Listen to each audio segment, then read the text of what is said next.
परोपकाराय फलन्ति वृक्षाः, परोपकाराय वहन्ति नद्यः, परोपकाराय दुहन्ति गावः, परोपकारार्थमिदं शरीरम। जिस प्रकार वृक्ष सबके हित के लिए फल देते हैं, नदियां परोपकार के लिए बहती हैं, गाय दूसरों के कल्याण के लिए दूध देती हैं, इसी प्रकार मनुष्य का शरीर भी परोपकार और सेवा के लिए ही प्राप्त हुआ है। इसलिए भारतीय संस्कृति में सेवा को सबसे बड़ा धर्म माना गया है। नमस्कार, सुप्रभातम। इस विशेष कार्यक्रम में आप सभी का स्वागत है। मैं हूं लता वशिष्ठ आपके साथ।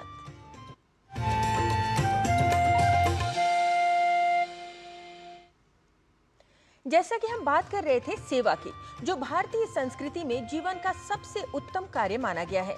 सेवा का अर्थ है किसी परिणाम की अपेक्षा किए बिना समाज के कल्याण के लिए समर्पित होना। सेवा से होने वाले लाभ के विषय में महात्मा विदुर कहते हैं, यह सेवते प्रशांतात्मा बुद्धिमंतम बहिश्रुतम तस्य प्रज्ञा विवर्धेत यथा पद्ममिवाम्भसा। जो व्यक्ति शांत मन से बुद्धिमान और विद्वान की सेवा करता है, उसकी बुद्धि और विवेक उसी प्रकार बढ़ते हैं जैसे जल से कमल विकसित होता है। इसलिए समय का अभाव हो या समय का भाव, तन मन धन से जितना संभव हो सेवा करने का प्रयास करना चाहिए। सेवा क्यों आवश्यक है, किसकी सेवा की जानी चाहिए, ऐसे और प्रश्नों के बारे में जानने से पहले देख लेते हैं आज का पंचांग। आज का पंचांग युगाब्द 5128, विक्रम संवत 2083, शक संवत 1948, दक्षिणायन, श्रावण मास, कृष्ण पक्ष, अष्टमी तिथि, बृहस्पतिवार, भरणी नक्षत्र। आज का दिन सभी के लिए मंगलमय हो। और पंचांग के बाद अब क्रम है आज के सुविचार यानी सुभाषित का। तो चलिए, क्या है आज के सुविचार का संदेश, जानने के लिए देखते हैं सुभाषित प्रभाग।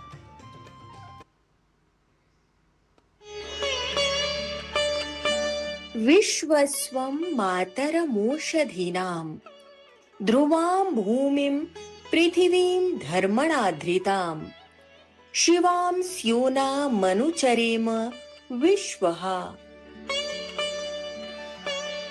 जिसमें सभी प्रकार की श्रेष्ठ वनस्पतियां और औषधियां पैदा होती हैं, वह पृथ्वी माता विस्तृत और स्थिर हो।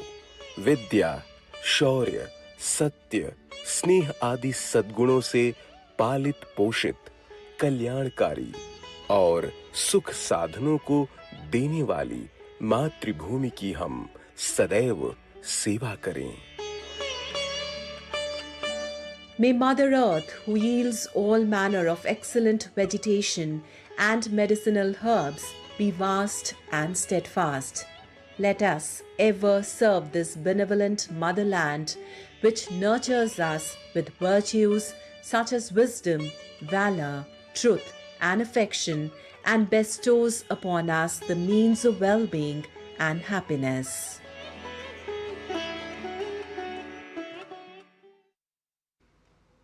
और अब क्रम है भारतीय ज्ञान परंपरा का। भारतीय ज्ञान परंपरा की श्रृंखला में आज बात करेंगे श्रीलंका में व्याप्त बौद्ध धर्म की। बौद्ध धर्म श्रीलंका में कई शताब्दियों पहले भारत से कई माध्यमों से पहुंचा है। धीरे धीरे शुरू हुआ श्रीलंका में ये धर्म आज वहां की जनसंख्या द्वारा अपनाया गया प्रमुख धर्म है। तो आइए देखते हैं श्रीलंका में बौद्ध धर्म पर आधारित निधि तिवारी की ये विशेष रिपोर्ट।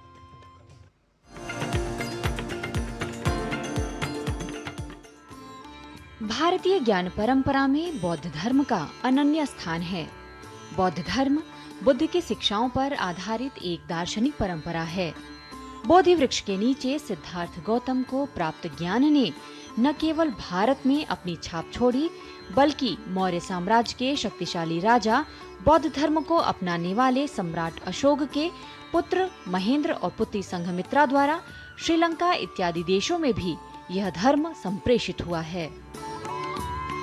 20वीं शताब्दी में महेंद्र के द्वारा श्रीलंका बौद्ध धर्म ले जाया गया और उसके बाद उनकी पुत्री संघमित्रा बोधि शाखा के साथ श्रीलंका पहुंची और वहां बोधि वृक्ष का रोपण किया गया।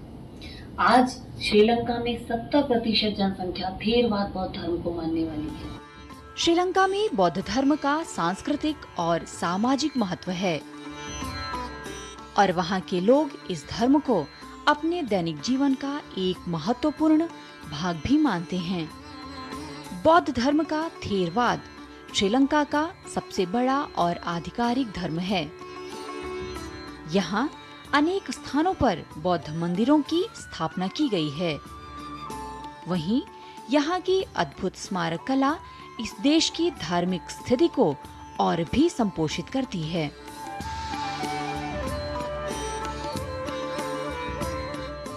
बुद्ध के अवशेषों के लिए निर्मित स्तूपों में अत्यंत महत्वपूर्ण है यहाँ का अनुराधापुरा, जहाँ बुद्ध के अवशेष स्थापित हैं, जिसको देखने लाखों की संख्या में लोग आते हैं। श्रीलंका में बुद्ध से जुड़ा सबसे बड़ा त्योहार है वेसाक पाया, जो बुद्ध के जन्म, ज्ञान प्राप्ति और महापरिनिर्वाण का स्मरण कराता है। यह त्योहार वैशाख मास की पूर्णिमा तिथि को मनाया जाता है, जिसे पारंपरिक रूप से भारत में बुद्ध पूर्णिमा कहा जाता है। इसके साथ ही इस देश में पवित्र पोसोन पाया उत्सव भी मनाया जाता है, जो बौद्ध धर्म के ऐतिहासिक आगमन का भी प्रतीक है। इस पवित्र अवसर पर हजारों की संख्या में भक्त मेहनताले पहाड़ी और अनुराधापुरा जैसे पवित्र स्थानों पर एकत्रित होते हैं। वैशाख पूर्णिमा का दिन बहुत धूमधाम से मनाया जाता है, जो जैसा कि भारत में मनाया जाता है। इसके अलावा वहाँ अनेक स्मारक हैं, अनेक स्तूप हैं, जहाँ लाखों श्रद्धालु आते हैं और वहाँ दर्शन करके जाते हैं। तो श्रीलंका में भारतीय संस्कृति, भारतीय ज्ञान परंपरा पूरी तरह से रच और बस गई है, जिसका श्रेय हम बौद्ध धर्म को दे सकते हैं। भारतीय ज्ञान परंपरा का यह दर्शन अहिंसा, दुख निवृत्ति और करुणा आदि को उद्भासित करता हुआ सामाजिक समानता और नैतिकता को भी संप्रसारित करता है। निधि तिवारी, डीडी न्यूज।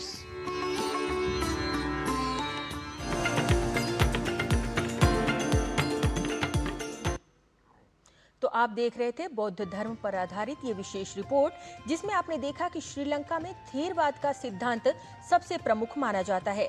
थेरवाद का अर्थ है जो वरिष्ठ बौद्ध भिक्षु है उनके सिद्धांत, और वो इस सिद्धांत को मानते हैं कि जो बौद्ध महात्मा भगवान बुद्ध ने जो कहा है वही सर्वोपरि है, उसी के वो अनुयायी होते हैं। कार्यक्रम में अभी समय है एक ब्रेक का, जल्द लौटेंगे। आप देखते रहिए डीडी न्यूज।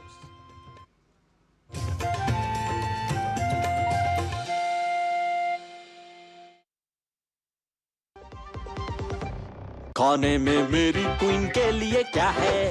किंग मटर पनीर, किंग बैगन भरता, king veg pulao, king palak paneer kofta. ये सब किंग क्यों? क्योंकि ये सब बना है MDH किचन किंग से आपका बॉस। MDH किचन किंग, असली किचन किंग। MDH। यार कैसे ले पाएंगे घर?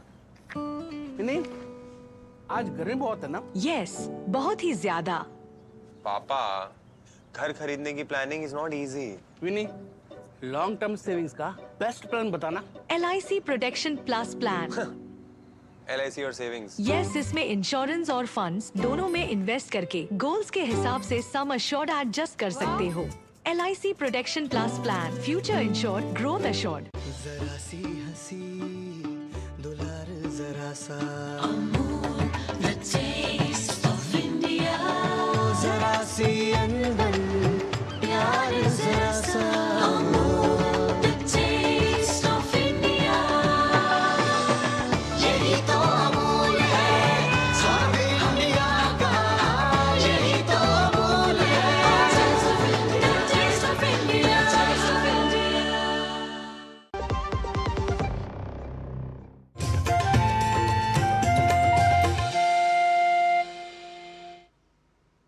ब्रेक के बाद आपका पुनः स्वागत। आप देख रहे हैं विशेष कार्यक्रम सुप्रभातम, और सुप्रभातम में अब बात करेंगे स्वास्थ्य की। भारतीय संस्कृति का एक महत्वपूर्ण अंग है आयुर्वेद। आयुर्वेद कहता है कि यौगिक क्रियाओं, आहार और आसन और औषधि के माध्यम से अपने आप को स्वस्थ रखा जा सकता है। और अपने आप को स्वस्थ रखने की इस यात्रा में हम आपके लिए लेकर आते हैं स्पेशल हेल्थ सीरीज, जिसमें स्वास्थ्य को समग्र दृष्टिकोण में दिखाया जाता है। तो चलिए योग 360 में, जहां प्राकृतिक तरीके से स्वस्थ रहने के उपाय बता रही हैं हमारी वरिष्ठ सहयोगिनी किरण भारद्वाज।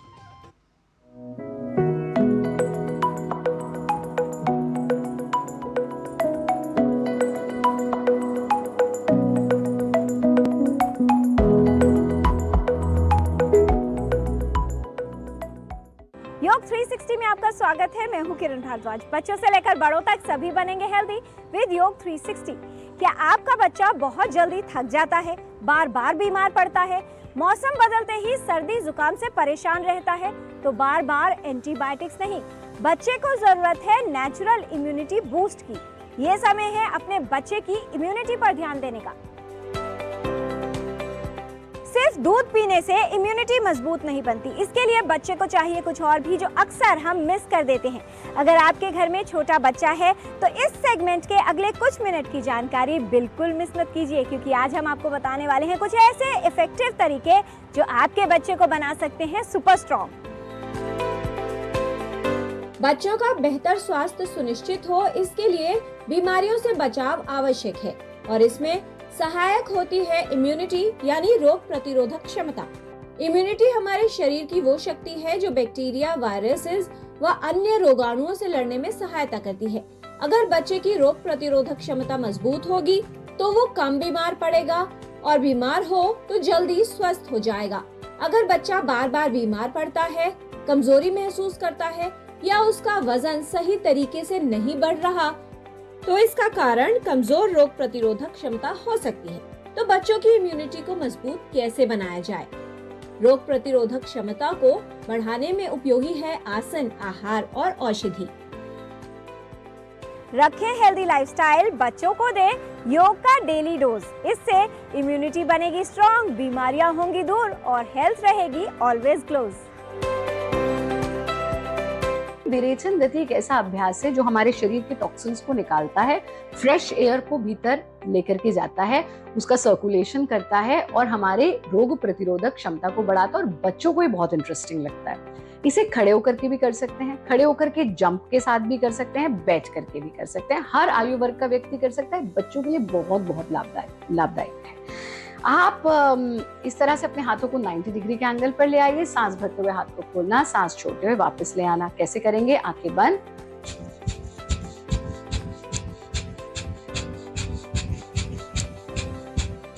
पचास एक्सलेशंस कीजिए। 50वां श्वास पूरा गहरा छोड़ दीजिए। दोनों हाथों को खोल देना, 3 बार लंबा गहरा सांस। हाथों को वापस ले आए, शरीर को ढीला छोड़। ये आप 4 बार रिपीट कर लीजिए। 50-50 एक्सलेशंस के हमको 4 राउंड करने हैं। खड़े होकर के भी कर सकते हैं, जंप के साथ भी कर सकते हैं। दूसरा अभ्यास लेंगे सेतु बंद आसन का अभ्यास, यानी जिस तरह से हम ब्रिज बना, सेतु यानी ब्रिज, तो सेतु बंद यानी जिस तरह से हम ब्रिज बना देते हैं वैसे इसको करना है। बच्चों को ये बहुत इंटरेस्टिंग लगता है, लेकिन उनके लिए लाभदायक बहुत ज्यादा है। इसके अभ्यास के लिए हम इस तरह से अपने कमर के बल लेट जाते हैं और अपने पैरों को ऐसे फोल्ड कर लेते हैं। जब फोल्ड करेंगे तो कोशिश करें कि जितना हो सके अपने हिप्स के नजदीक ले आए। अब यहाँ आकर के आप इस तरह से अपने टखनों को पकड़ के भी कमर को उठा सकते हैं, या फिर सरल तरीका जो है वो हम आपको बता रहे हैं। इस स्थिति में आ गए और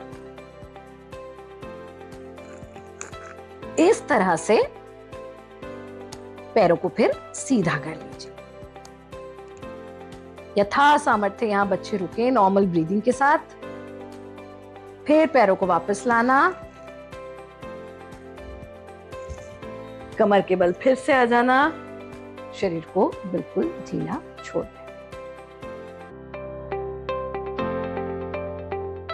हेल्दी फूड जब घर में आए, बच्चों की सेहत बढ़ती जाए। ये डाइट बीमारियों को रखे दूर, बच्चे को अंदर से स्ट्रॉन्ग बनाए। जो भी सीजनल फ्रूट्स हैं उनका सेवन कराएं, जो भी सीजनल सब्जियां हैं उनका सेवन कराएं, क्योंकि ये ऑक्सीजन से भरपूर होंगे और शरीर में जब ऑक्सीजन की मात्रा बढ़ेगी तो ये ब्लड को प्योर करती है। तो ऐसे में हमारी इम्यूनिटी और भी बढ़ती है। अपने शरीर में पचनाग्नि को बढ़ाने का काम भी करना है, क्योंकि हम खा तो रहे हैं लेकिन अगर हमारे अग्नि प्रबल नहीं है तो वो हम भोजन को ठीक से पचा नहीं पाएंगे। तो अदरक और तुलसी जैसे पदार्थों का सेवन बच्चों को ज़रूर कराना चाहिए। जीरा और अजवाइन का पानी आप बच्चे को पिला सकते हैं। अगर उसको डाइजेशन से रिलेटेड कोई इशू रहता है, गैस बनती है, तो रात को आधा चम्मच जीरा, आधा चम्मच अजवाइन 1 गिलास पानी में भिगो दें। इसे सुबह इतना उबालें कि 1/4 रह जाए, इसका सेवन कराएं। कफ के संतुलन के लिए हल्दी और सौंठ, 1 गिलास दूध में 1 चुटकी हल्दी, 1 चुटकी सौंठ का सेवन बच्चे को ज़रूर कराएं, तो इससे उसकी इम्यूनिटी बढ़ेगी। सुरक्षा कवच के रूप में हम आंवला, गिलोय और शहद का सेवन करवा सकते हैं। आप किसी भी रूप में आंवला और गिलोय का 1 से 1.5 इंच का टुकड़ा ले लें और उसमें 1 चम्मच शहद डालकर तीनों का रस जो है बच्चे को पिला सकते हैं। गर्मियों में छाछ या मट्ठे का सेवन कराएं, सर्दियों में दही का सेवन कराएं। आप इसमें भुना हुआ जीरा और कुछ पुदीने का पाउडर भी इसमें डाल सकते हैं। इसके अलावा नेचुरल इम्यूनिटी पेय है। जब बच्चा अगर बार बार बीमार पड़ता है तो तुलसी के पत्ते, 4-5 तुलसी के पत्ते, गिलोय का आधा इंच का लगभग टुकड़ा ले लें और काली मिर्च, 2-3 काली मिर्च और 4-5 तुलसी के पत्ते आपने ले लिए। गुड़, थोड़ा सा 1 चुटकी गुड़ आप उसमें डाल सकते हैं। इसको उबालकर इसका सेवन बच्चे को सप्ताह में 2-3 दिन के लिए बदलते मौसम के समय ज़रूर कराएं। रिफाइंड शुगर एंड मैदा का त्याग सबसे पहले कराएं। कोशिश करें कि घर का बना हुआ खाना खिलाएं।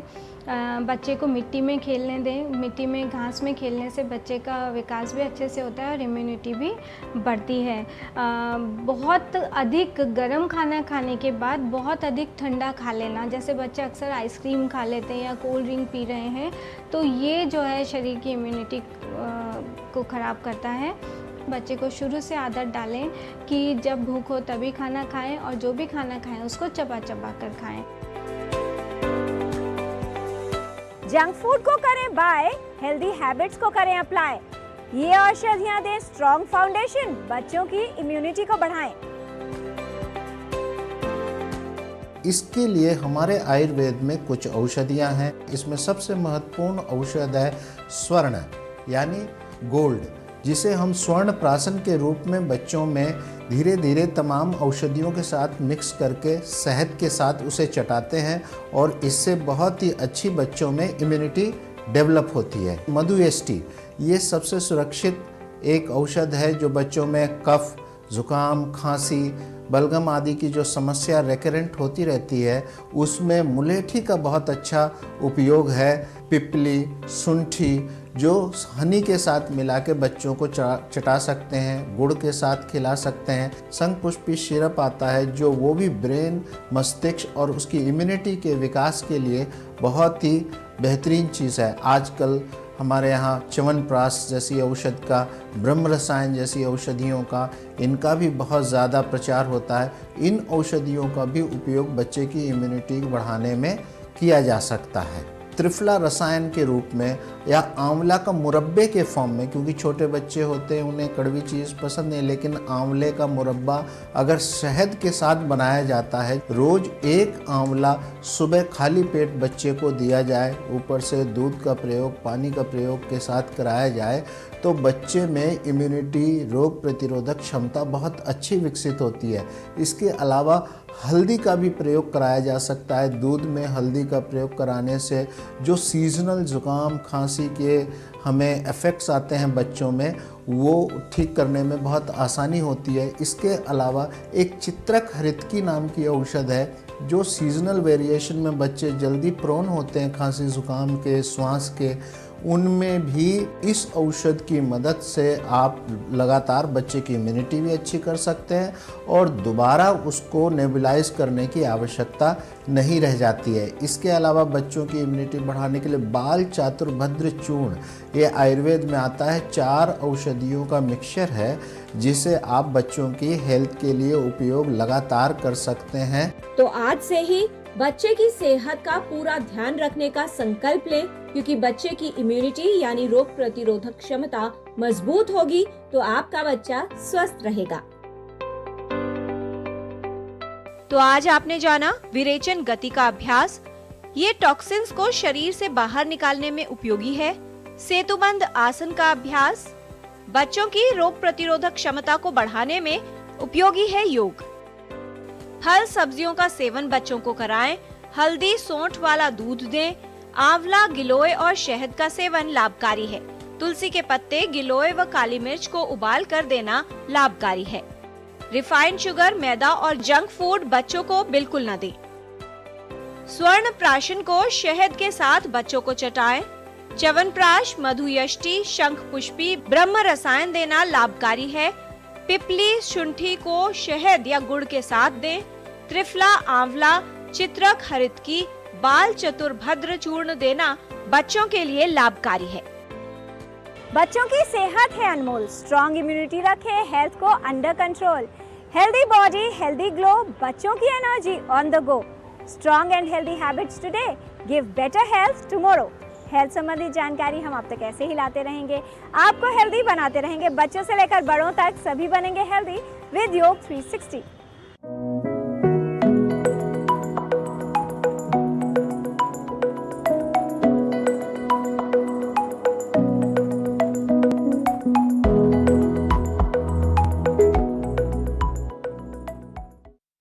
और सुप्रभातम कार्यक्रम में अभी समय है संस्कृत भाषा सीखने का। और संस्कृत भाषा सिखाने के लिए आपको ले चलेंगे संस्कृत पाठशाला में, जहां हमारे सहयोगी डॉक्टर गवीश द्विवेदी संस्कृत भाषा के छोटे छोटे वाक्यों का अभ्यास करा रहे हैं। चलिए संस्कृत पाठशाला में।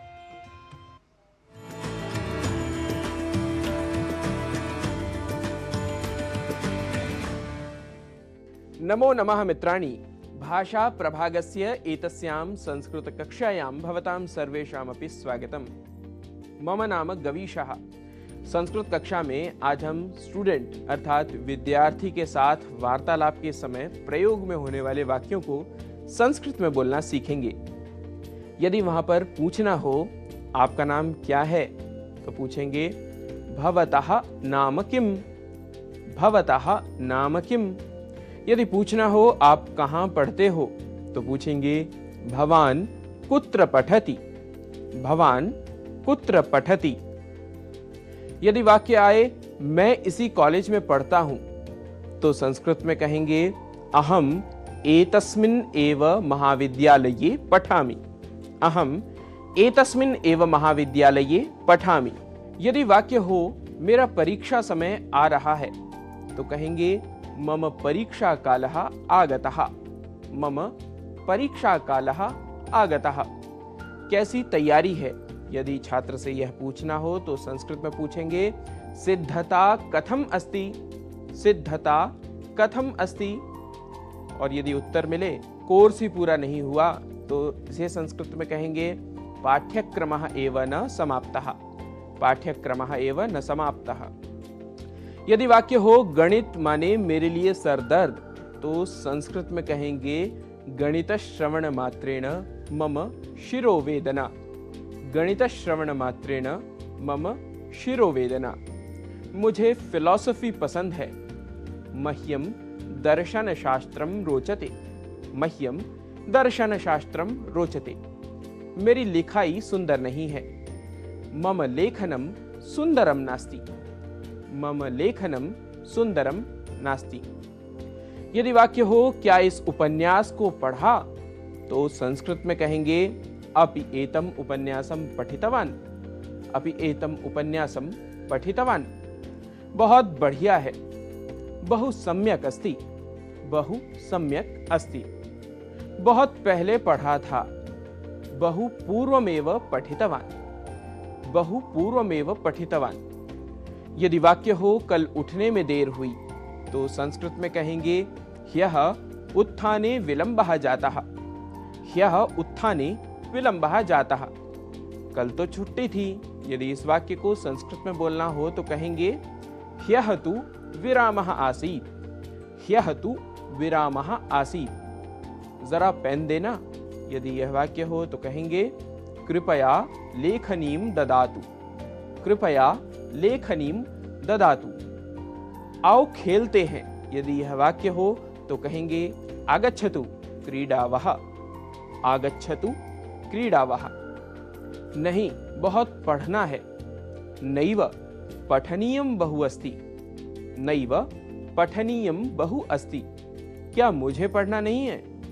किम मया पठनीयम नास्ति। किम मया पठनीयम नास्ति। मित्रों, प्रतिदिन इस प्रकार के कुछ वाक्यों को धीरे धीरे सीखने व नित्य अभ्यास करने से आपका भाषाधिगम बढ़ता जाएगा।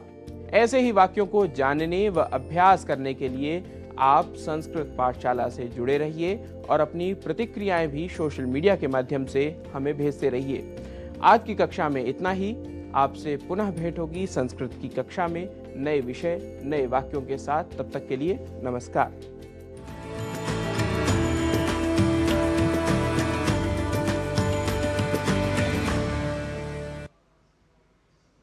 तो आज का कार्यक्रम हमने परोपकार या सेवा के संदेश के साथ प्रारंभ किया था और सेवा का महत्व बताने के साथ ही समाप्त भी करेंगे।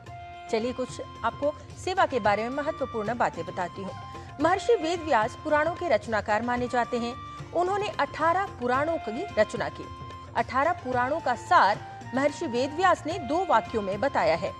अष्टादश पुराणेषु व्यासस्य वचनद्वयम् परोपकारः पुण्याय पापाय परपीडनम्। इस श्लोक का अर्थ है कि परोपकार करना और दूसरों की सेवा करना ही पुण्य है, जबकि दूसरों को कष्ट देना या परेशान करना ही सबसे बड़ा पाप है। इसलिए समाज के हित के साथ ही अपनी भलाई के लिए भी सेवा कार्य करते रहना चाहिए। आज के कार्यक्रम में इतना ही। हमारी पूरी टीम को दीजिए अनुमति। नमस्कार।